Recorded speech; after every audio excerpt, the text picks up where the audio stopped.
On this episode of Media Rebel Unplugged, everyone wants forgiveness. Everyone wants forgiveness. No one wants to give it out because we haven't been taught properly what forgiveness is about and how to forgive. What advice do you have for women who are made to feel like it's not okay? If you feel that way, there's a part of you that still has shame. And so that first one is identifying it, naming it, but also finding the gratitude in it. And that's what people are like, how do you even start with forgiveness? Gratitude. welcome back to Media Rebel Unplugged. I'm Janice. Today we're talking about overcoming trauma, the healing process, and what it really looks like to turn your pain into purpose. This topic is very personal for me as a survivor of trauma myself. I know what it looks like and feels like to have to rebuild yourself and to turn your pain into something meaningful. I'm very grateful we get to have an open and honest conversation today with my guest. Joining me is Shannon Curtis. She is the author of No More Monsters Under the Bed, Shining Your Light on the Dark, the founder of Angel of Goddess Healing. She helps people work through their trauma and addiction in a very deep, healing way. Shannon, I am so glad that you're here today. If you wouldn't mind letting the audience know a little bit about yourself and what led you here. I'm Shannon. I am currently in Texas. And like you said, I'm the founder of Angel Goddess Healing. I do intuitive coaching, write children's books, do a lot of inner child work. I also work in the plant medicine space. I love that you do so much. For people who have been through trauma, we end up taking that and like running with it in so many different directions. And I had somebody once say something to me about, because I have all these different things that I'm doing in life, well, are you just running away from your trauma? And I would like to define that as we are not running away from our trauma. If anything, our trauma is what we've used to propel us forward. And I would love to hear your insight on that. The first thing I thought of, no, we're integrating our trauma. We're integrating it because we can't outrun it. That's the point of it. Anyone listening that has tried to outrun their trauma, I would ask, how did that work out for you? Because I know for me, I outran my trauma for 8 years with addiction, to outrun it and numb the pain. Once you accept it, and I tell my clients, you have to literally, to make something disappear, you have to turn around and look at it. Once we acknowledge our trauma, it's just a part of us. I only keep the good stuff. I keep the lessons. I keep the survivor, the warrior mode. That's what I keep in my trauma. So when I hear someone saying that, no, this is not my work. This is my life. Everything that I do, I literally created my life a couple years ago after leaving a 15-year marriage.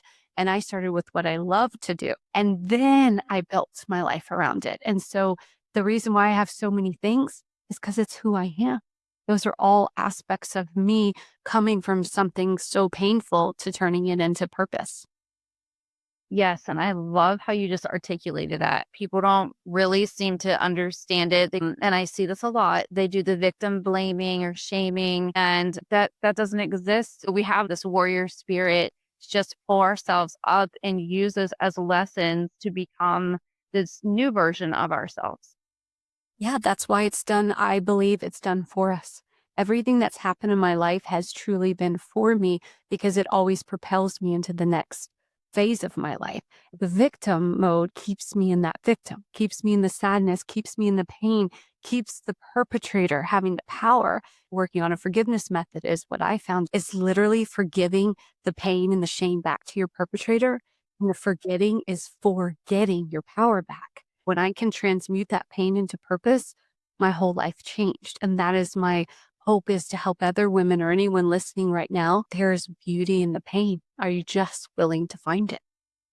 People think I'm crazy when I'm like, I'm thankful for my trauma.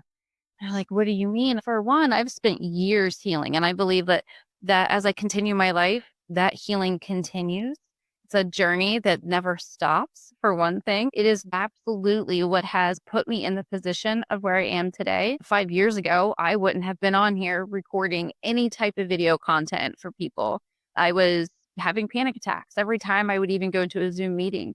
So the fact that I am here, it just says a lot about how you're capable of healing, and then turning that, like we're saying, turning that pain into so much more purpose in your life. Yeah, I don't think we're here to suffer. Truly, my understanding of God, I don't think we're supposed to suffer. So if something bad happens, it's not my fault, but it is my responsibility to extract the goodness out of it, because there's always goodness. There's always two sides to the coins. It's just you look for the good You're going to find it. You look for the bad, I guarantee you're going to find it. That is the universe. It reflects back what you put out. I'm choosing, like you, to turn all of this into something good. And the good is I get to spread the message to other people. Forgiveness is possible. I have forgiven my perpetrator. I've forgiven pretty much everyone that's hurt me in my life because I've seen the gratitude in it. And so I'm like, thank you for giving me that opportunity. And sometimes the gratitude is, thank you for showing me who I choose not to be. Thank you for showing me I never want to make someone feel the way you made me feel. And there's gratitude in that. I get discernment from it. Everything that happens in my life, I'm going to smile. Ultimately, I'm going to feel the pain when the pain comes because that is very important. That's why I try to tell people just because I forgive, there's boundaries with that forgiveness. It's not forgiveness is not saying I'm okay with it. It's just saying you're not going to own my space anymore. I'm taking my power back. Thank you. Because what happens is the perpetrator for you, the perpetrator for me, they are passing their shame and anger on. That's what they're hoping to do. I'm going to inflict everything I hate about myself and I'm going to inflict it on you. And I'm like, no, no, no. No, you're not. Here you go. Take it back. Yeah. I'm taking my power back. I'm good. I did not deserve to be molested at 4. Those are those things that I didn't deserve that. But thank you for giving me the opportunity to where I got to see the over picture of it, that it was something for me because I never would have known my power. That wouldn't have happened to me. Now, it took me 40 years to get there. That's okay. But I now know it was for me. It's so ironic. We were talking about before we got on here, kind of how the universe aligns. And I feel like it really aligned us at just the right time. Yesterday, I had posted a video under my YouTube channel. It's called Rebel Thoughts. And I had posted about forgiveness and how important it is because we carry this weight around with us when we don't forgive people. And I think some people think it shows a sign of weakness when it doesn't. It really shows how strong we are, that we have that ability to forgive those who have offended us in some way. But I think also the biggest part of it is forgiving ourselves because we can feel so much shame from those events that we were in and sometimes replay how we should have done them better, said something better, or spoken up, or whatever that might have been. So to really kind of sit and forgive yourself is so important. I think that's the first place you start is that you have to forgive yourself because ultimately what I find is everyone wants forgiveness. Everyone wants forgiveness. No one wants to give it out. My understanding is because we haven't been taught properly what forgiveness is about and how to forgive. And so many times when you bring in religion, we forgive because it's the right thing. The Bible tells us. Okay. I forgive because it is the most selfish thing for me to do. When I forgive somebody and I've looked across a perpetrator that has hurt someone in my family very dear, and I've looked at them and said, I forgive you. That's because you're no longer going to have that anger and that control over me. And that's what I walked away feeling like high on life because I faced my fear of you can't hurt me anymore. You can't hurt me. And that's what happens is forgiveness is for that ultimate feeling of us. If someone realized and experienced what forgiveness really felt like, you would understand it because it's the most beautiful thing you can do by saying your actions are not my worth. Your actions are your actions. I give your responsibility back. And I don't think we have been properly taught. And then the shame comes in. People are mad at themselves. What would you advise somebody struggling with forgiveness right now as their first step? Yeah, the first step is naming it. You have to feel safe to name it. You have to feel safe to say it out loud. And so what I do with my clients is I create a special place of a container where someone can feel safe to say it without being judged and moving through it of feeling like you're worthy of saying that and the pain. But you have to start with, like you said, the forgiveness of you weren't bad. Because that's what happens is there's somewhere deep inside that you think you deserved it.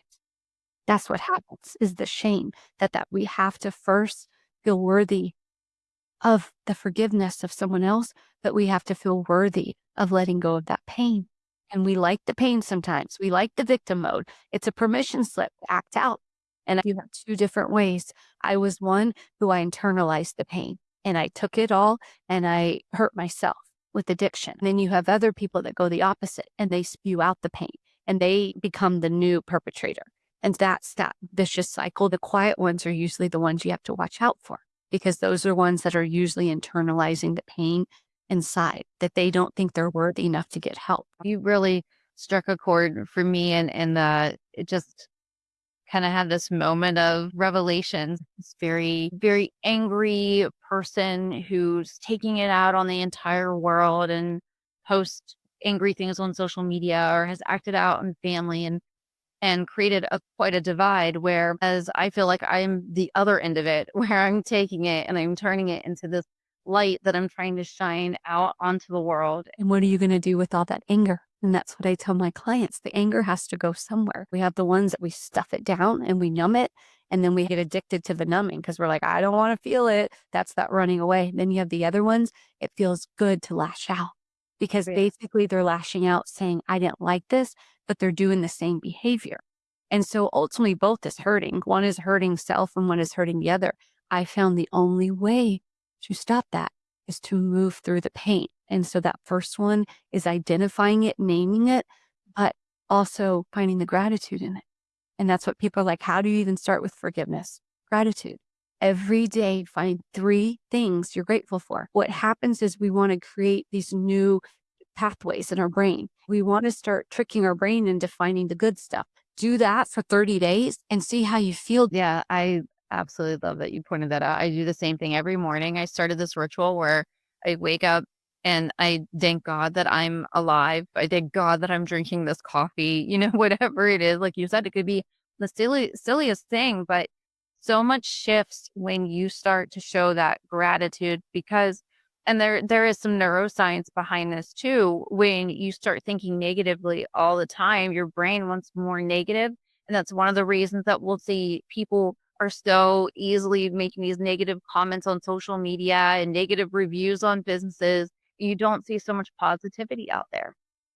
And especially with women. That's why I loved coming on this show, because it's so hard to find women in this space that are powerful and aligned, that don't feel like they need to put another woman down. And that's a big passion of mine, is helping other women see they're just as powerful. There's nothing, we're more powerful together. And I feel like we've been pitted against each other. And that's Yeah. a little bit of that programming I'm trying to undo with my clients. And I see it in the males and I see it in the females, of getting pinned against. But the worst stuff that I've seen is women on women, is the Yeah. meanness that we do to each other. And that's where I feel like when we shift and we start doing, that's when the world will stop shifting. I was in a meeting recently. I was talking about how I'm writing this book about what I had survived. And she was like, oh, I didn't know that about you. But it's funny how the different reactions you get from women, as you were saying, they're either very supportive or they're shocked that you're speaking about it. I will be completely transparent that, it's taken me 5 years to talk about the most recent trauma, different trauma throughout my entire life, that now I'm finally speaking out about, because of those people who made me feel like I couldn't talk about it. That wasn't okay to talk about it. So, what advice do you have for women who are made to feel like it's not okay? There's something liberating about speaking and saying it doesn't matter if your story lands or not.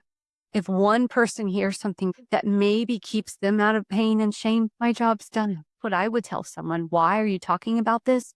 Why not? We got to shift it. And maybe we got to start talking about, that's why shining light on the dark. We have to bring light to the darkness. We have to start talking about what's going on. As you said, even if I help one person, that is all that matters. Same thing with starting Media Rebel Unplugged podcast. This isn't what I do for a living. This isn't my day job. I'm a marketer, but there was like a million marketing podcasts out there. I was like, I really don't want to do that. I want to do something that helps other women and fuels them, inspires them, motivates them, and elevates voices, so many different adversities in life, and still overcome it on the other side, like you said, to shine the light on it, because it is so greatly needed right now. And it has been needed for a really long time. And I think we're finally getting to that position where we as a collective are coming together and going, like, real women, you're going to hear us roar. Yeah, and that's like that movement, the no more movement is what I'm really trying to do, of no more of it, no more of this stuff. And I think as moms, as women, we get the say of it. It's so important to speak that. And your story is too big to not speak it. People like, if you can get through that, then maybe I can get through the loss of a marriage. Maybe I can get through a divorce. It's because the people that have the worst trauma can bring the most hope. I love that quote. I think I'm going to live by that. I think it's wonderful. And it's something I've stuck by and continuously will say. Why else did I go through all the traumatic events in my life that I've gone through if it wasn't to give that hope and purpose to other people? Anybody listening to this going through something right now or, still coming through it, to keep that in mind that it's so hard when you're in it to ever think that you're going to come out, you're going to rise above it. And this is where, I personally have developed it called Rebel Rising, because it's about the rebel rising within you and bringing it into this hope and this purpose that is in there. It might feel silenced right now. It might feel shamed right now, but it's going to come out one way or another, because that's who we are as women. We're strong and we're resilient. We have to be curious about our behaviors, not judgments of our behavior. Just be curious. Why am I acting this way? Why am I getting panic attacks? Why can't I sleep at night? And what I do with my clients is we keep digging and digging to the core root, because what happens is we have a lot of traumas, but we go all the way back to that core one. I appreciate how you help people dig deeper, because it's easy on the surface, harder as we go deeper and deeper into that trauma that's holding us back. And that segues perfectly into you telling us a little bit more about Angel Goddess Healing. They can find me at www.angelgoddesshealing.com. If it's not me, reach out to somebody. Reach out to you. I have other people. I have people that work with vets. I have all kinds of people, friends that I reach out to, but I always say, if it's not me, I will gladly, kindly help you find the person that will get you to that path of healing. That's great. That's a good point, because that ultimately is what it's about. It's about their healing. It's not always about the person they're with, but it is so important that you find the right person to help you on your healing journey. So thank you so much, Shannon, again, for being here. Thank you. Thank you all for listening to Media Rebel Unplugged today. If this episode helped you or made you think differently about healing and doing that inner work, please share it with someone who you feel it could help and who would appreciate it. And don't forget to subscribe, and we will see you next time.